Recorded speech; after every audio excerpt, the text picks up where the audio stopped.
నమస్కారం ఘంటారావానికి స్వాగతం ముందుగా ప్రధానాంశాలు విజయవాడ పెట్రోల్ బంక్ లో చిప్ కు రిమోట్ అమర్చి మోసం ప్రతిపాటి తనిఖీల్లో వెల్లడి చర్యలకు ఆదేశం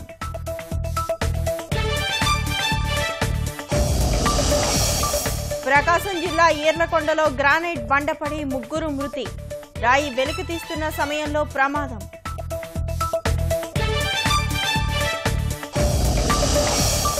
నడికుడి శ్రీకాళహస్తి రైల్వే పనుల్లో మరింత వేగం ఎంపీలతో సమావేశమైన జీఎం హామీ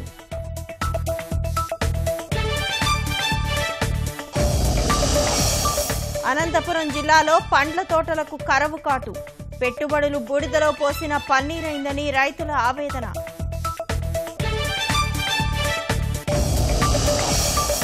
రాజస్థాన్లోని కోటలో అరుదైన ఘటన ఓ కేసులో నిందితురాల్ని జైల్లోనే పెళ్లి చేసుకున్న యువకుడు